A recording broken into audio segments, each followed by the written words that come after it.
Hey guys, welcome to this video on level 2 springs and elastics. So in this video I'm going to be covering what you need to know for the level 2 mechanics section, and mainly for elastics and everything related to the elastic sections there. Alright, so the first thing, elastics, so it's just the basics. So in elastics, and a specific object, so this object is usually something that can be easily stretched, such as, for example, a rubber band or a trampoline, for example, or a spring. So these things can be easily stretched and compressed when you apply a force.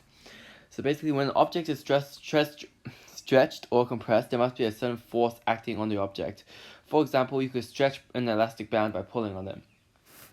So, for example, when you pull the elastic band, you're applying a pull force, and this pull force is allowing this elastic band to stretch, and therefore, when it stretches, the length of the elastic band increases. Alright, so, however, because different objects could be more tense or stiffer objects will be much harder to stretch or compress, hence a larger force might be required to stretch a stiffer object, and to the same extension rather than a looser object. Okay, so basically, for example, you have some different springs. So you know, some springs, it can really easily be stretched. So you just pull it really softly, and you can see a very big extension. But for some springs, they can be very tight. So you can apply an extremely big force, but you only see a little bit of extension.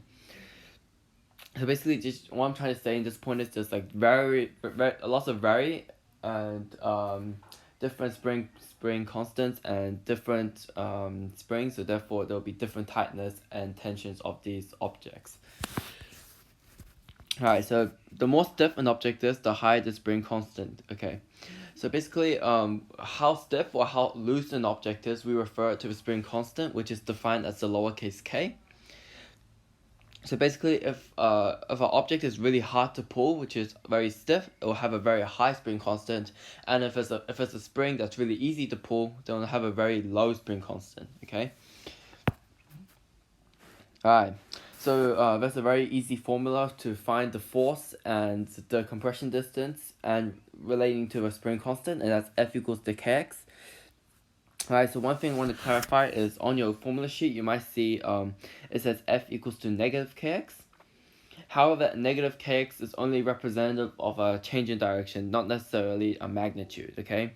So, in words, you can probably just ignore the negative k, and you can just say F equals to kx. Alright, so we have F is the force, which is measured in newtons.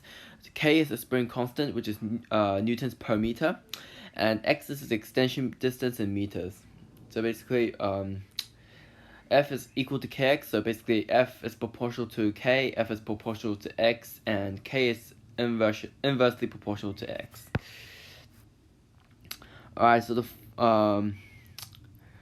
force is acting in the same direction as the compression extension. So basically, what I'm trying to say here is, like, for example, when you're pressing down on a spring, the spring is going to compress downwards. And if you're pulling a spring to the right, then the distance is going to increase in the right direction. So basically, the force is acting in the same direction as the compression and extensions there. Alright, so examples 1 and 2, so we're going to cover some really basic examples. So first example here, so Kevin pulls on a rubber band with 32 newtons of force. It stretches 2/9 of a meter, which is rewritten as 0.2 recurring meters, and we want to calculate the spring constant. Alright, so the things you have right here, you have the force in newtons, and you also have the extension, stretching of the spring, which is meters. So using these two variables, we can use F equals to kx, and we can find the third variable, which is our k. And all we have to do is substitute these numbers in. So 32 equals to 2/9 of k. And if you move the 2/9, it becomes divided by 2/9. So you should find that your k equals to 144 newtons per meter. Alright, example 2. Kevin now places a 0.5 kilogram weight on a spring. Its spring constant is 700 newtons per meter. Calculate the vertical compression distance. Alright, so once again, we are supposedly given two variables, and we're working out the third. However, in this second example, we're not directly given the force. We have to manually calculate it first. We're given the mass, and we know gravity is 9.8 acting downwards. So we can use F equals to mg. F equals to mg, so 0.5 times 9.8 should give us our force of the weight, which is 4.9 newtons. Now we have our force and we have our spring constant, which means we can use our F equals to kx, and we can actually find our extension distance. So that just basically be 4.9 divided by 700, and you should get your answer as x equals to 0.007 meters. So very tiny compressions there. Example 3. Alright, so discuss what happened to the extension distance if the same 0.5 kilogram weight is applied to a spring that has double stiffness. So when something that has double stiffness, okay, that means that this object has a double spring constant because it is very hard for someone to extend the spring. So basically the same amount of force, which is the same 0.5 kilogram weight, will have a lesser effect on that spring. So basically the same 0.5 kilogram weight will cause us lower extension. And that's what you have to talk about here.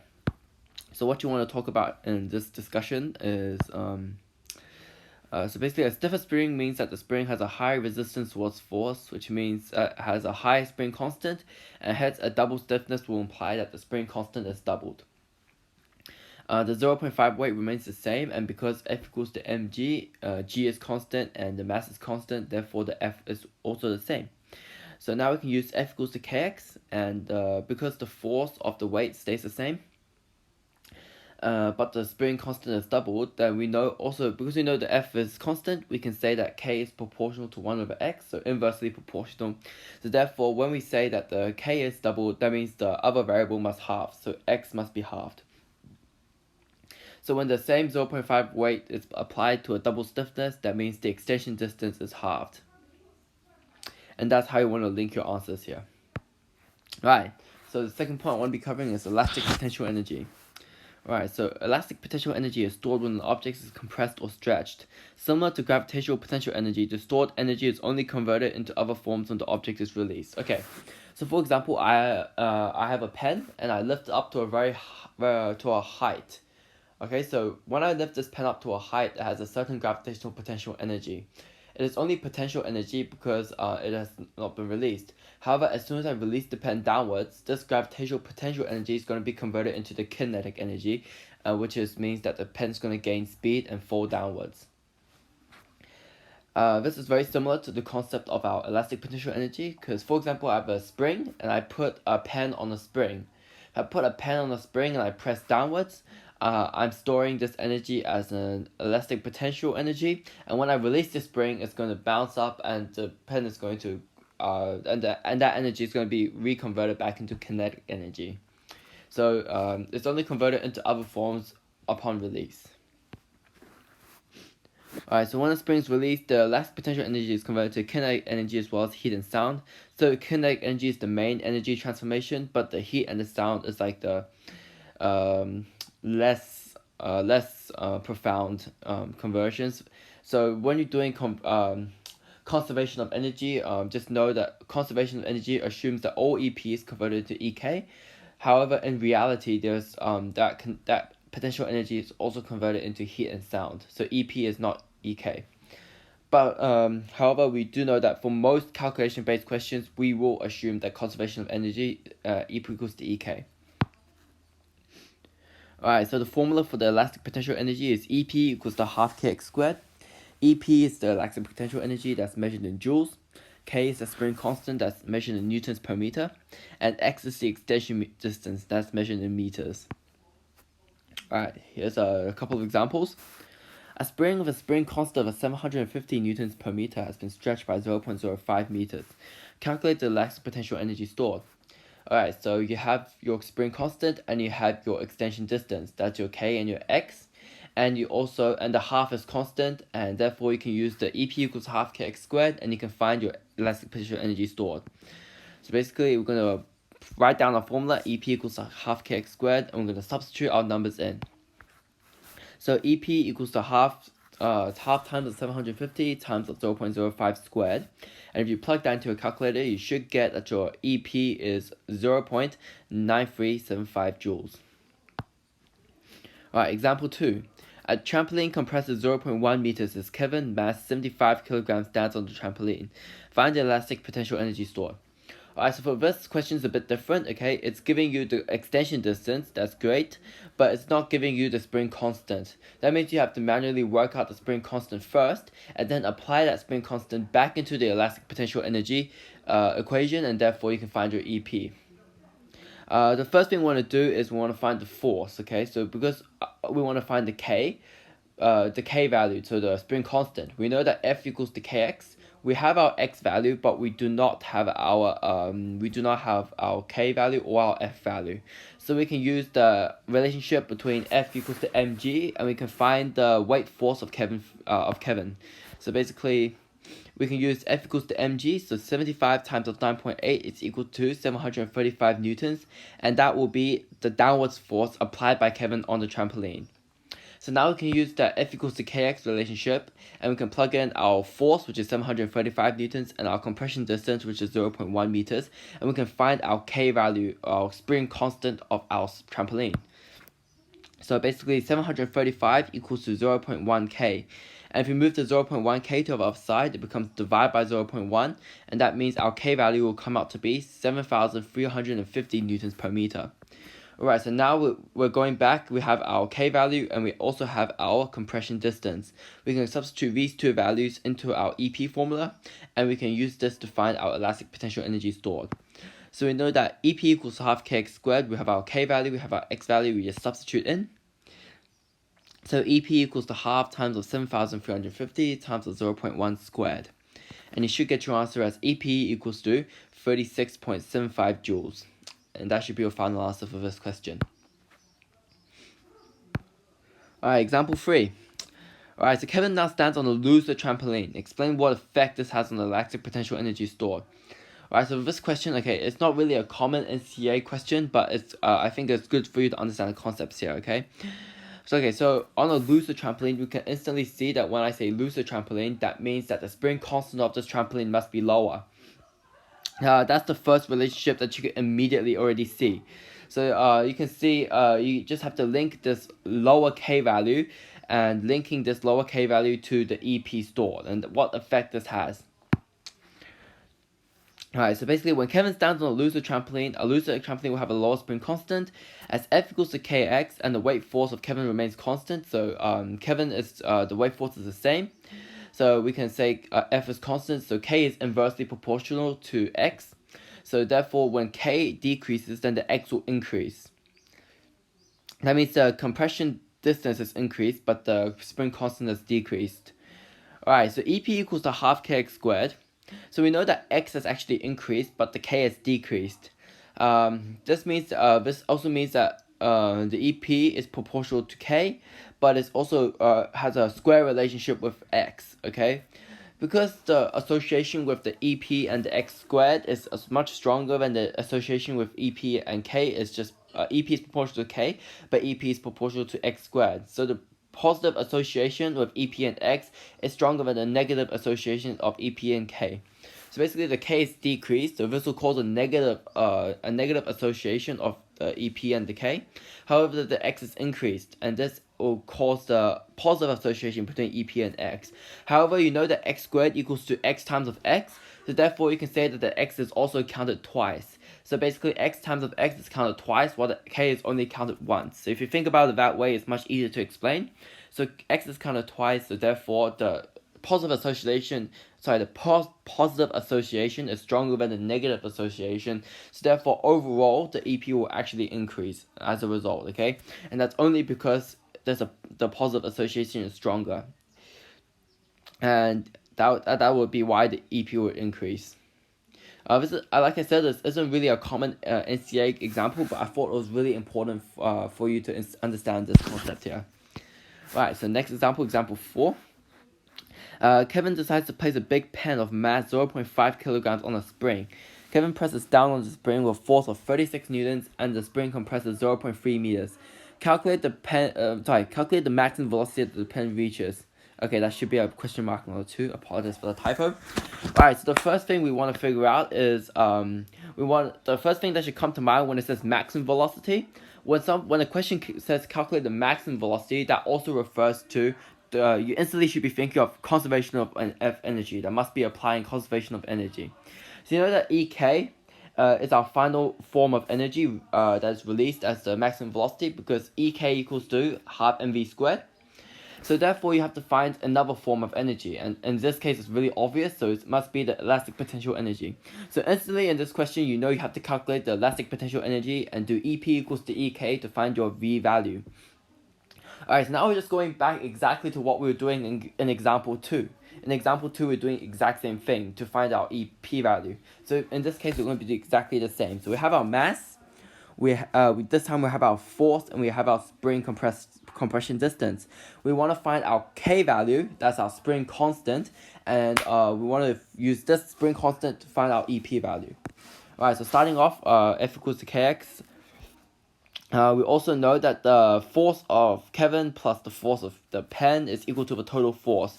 Alright, so the things you have to put into consideration. So Kevin presses down of a force of 36 newtons, but there's also a weight force of the pen that is acting on the spring. This weight force must be added onto the force of Kevin to give you a total net weight, not weight force, but the total net force acting on the spring. Alright, so the force of Kevin is pretty obvious. It states in the question is 36 newtons, and the F of the pen can be calculated using F equals to mg, which is 9.8 times up to 0.5. So that should give you, so 9.8 times 0.5 should give you the answer of 4.9. 4.9 newtons plus of 36 is 40.9 newtons. So the total net force acting on the spring is 40.9 newtons. And we're going to use this total force in relationship with the F equals to Kx to find our K value. And substitute our numbers in. So 40.9 equals to 0.3K. You move the 0.3 to the other side, becomes divided by 0.3, and your K value should be coming out to be 136.33 newtons per meter. Now we're going to be using the relationship between EP and K and X to find out elastic potential energy. And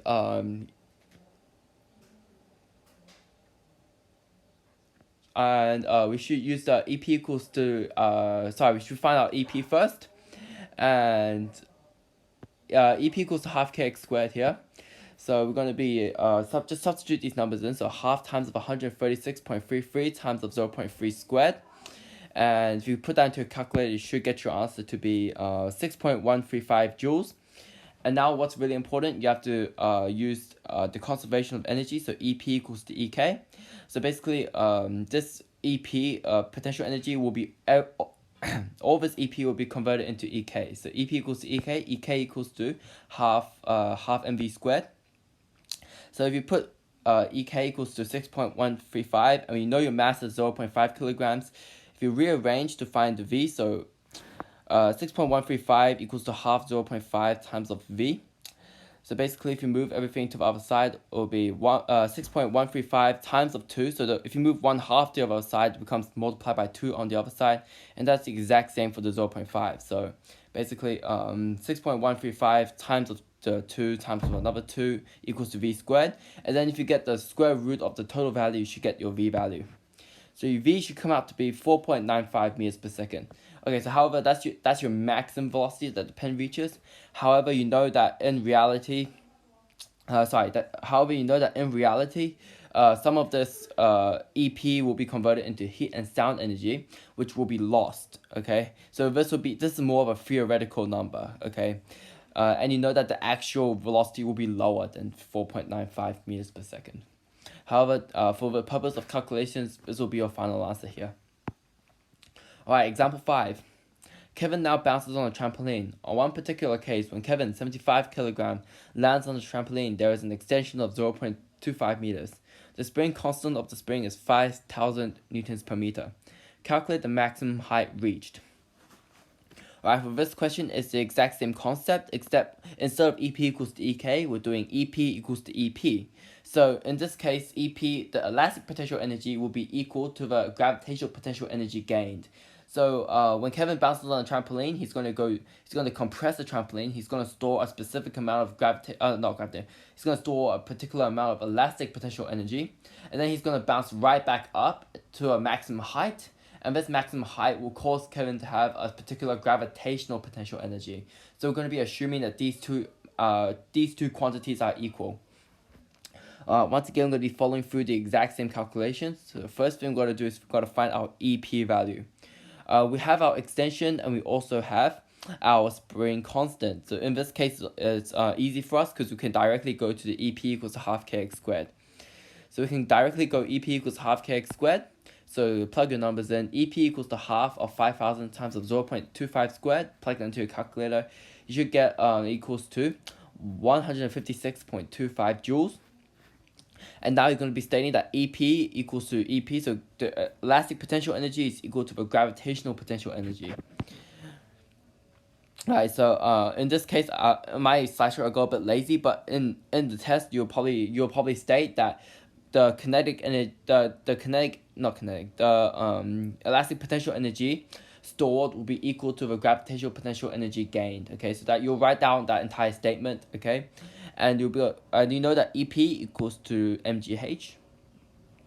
And you can plug this 156.25 joules into the EP equals to mgh, and you can use this to find our maximum height reached. So 156.25 equals to 75 times 9.8 times of the height we want to find. If you rearrange the formula, you should get your height equals to 0.21 meters. Once again, this is a theoretical height, and because of the energy lost to the heat and the sound energy, this won't be the actual height reached. It's just a theoretical number, but for the terms of calculations, this will be your final answer. Alright, example 6. Kevin wishes to make his landing more comfortable. Explain changes that could be made to the springs that could allow the landing to be more comfortable. Alright, so this is similar. So if you've studied impulse, you know that by increasing the contact time increasing the contact time given our collision with the same same change in momentum, that will actually decrease the force experienced by an object. So for example, I'm driving in a car, an airbag would take me longer to come to a stop than if I had no airbag. So therefore the airbag increases the contact time, and this will therefore allow me to feel less force. This is similar in the way, but we're going to be using this explanation in terms of springs. So how does changing a specific aspect of a spring, how does that increase our contact time? Okay, so these two are interconnected. Alright, so basically, several changes could be made. Okay, so our main goal is to decrease the spring constant. The reason we want to decrease the spring constant, we want to make the spring more loose. If we make the spring more loose, then it's going to compress more with the same force. So for example, the same example. So for example, the same force applied will allow the spring to compress more. And how is this helpful? This is helpful because if the spring compresses more, then because there's more distance of compression, so this distance is higher, then it will actually take longer for the spring to also compress. So because it takes longer, then therefore the contact time will increase. Okay, so that's back to our studies of impulse. Alright, so one way you can do this is by making the material softer. If you make the material softer, then and for example, just using a softer material, then this will actually decrease the spring constant. Like I was just saying, the same force applied will compress it more, and therefore there's a larger amount of time that the object will come to a stop. Decreasing the number of springs. Okay. So for example, on a trampoline, there could be like 7 or 8 springs on one trampoline. If we decrease the number of springs on that trampoline, then we could decrease that net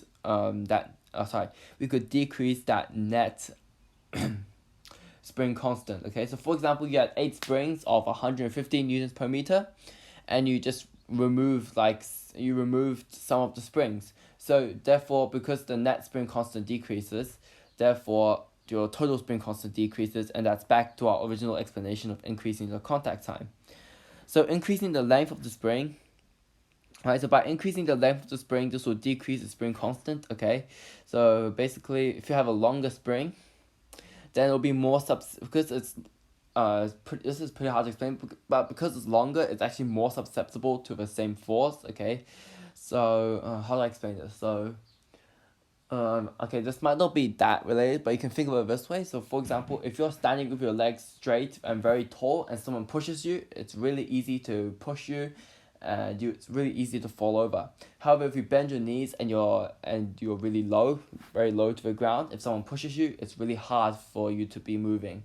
So it's not 100% the same thing, but it allows you to understand the concepts. Okay, so if you're really tall and your legs are straight, very tall, someone gives you a push, less force is required for you to fall over. However, if you're really low to the ground, you give it a push, and it'll be really hard for you to be unbalanced. So that's the concept there. Okay, so these are just some of the ways that you could you could decrease the forces acting on Kevin and make the landing more comfortable. So basically, as contact time increases, less force will be experienced by Kevin and hence a more comfortable landing. So that would be your final statement there. Alright, so that will be it, except for I have the bonus for experts. So elastics is a bit of a shorter it's a bit of a shorter topic, so this is a bit of a shorter slideshow, but however, I have the bonus for experts here. For anyone who thinks they got the correct answer, can leave their answer in the comments below, and first person to comment down the correct answer will be to win 2 Afghan cookies. Okay, so first person to get the right answer will be awarded 2 Afghan cookies. Okay. So the question is, everybody, Kevin places the object 3 kilograms on a spring while pressing down at an X newtons of force. So basically an unknown force, 45 degrees from the horizontal. There is a compression of Y centimeters. However, next, when Kevin increases his press force by 160 newtons, the compression becomes 2Y centimeters. So basically, when Kevin increases the press force, the compression distance doubles. Find the maximum speed reached by the object when Kevin releases the spring when the spring is compressed of 2Y centimeters. Alright, so I have a little bit of diagram here to make it a bit easier to understand. Alright, so just bear with me while I load this up. Alright, so this original diagram, we have Kevin pushing down at an X newtons of force, and that's 45 degrees to the horizontal. We also have a triangle which represents the 3 kilogram object. And when this is done, when all of these forces are acting, the spring will compress a total of Y centimeters. However, in after Kevin increases his force by 160 newtons, this changes. Okay, so when Kevin applies a force of X plus of 160 newtons, the compression becomes 2Y centimeters. Okay, so the compression has doubled. Alright, so using this information, you can using this information, try to figure out the maximum speed reached by the object when when the spring is released. Okay, so basically, this last part of the question is easy. So that's basically what we were doing before. The EP equals to EK, and you can find your maximum speed. Alright, so good luck to everyone who wants to try out this question. Okay. In my opinion, it's not hard once you understand the concept, but once you understand the concept, it's easy, but just try to think about it, okay? Yeah, so thank you for watching this video. I hope you enjoyed, and if you have any questions, leave your comment down below, and if you enjoyed, please smash the like button, and I hope to see you all in the next video. Thank you, bye.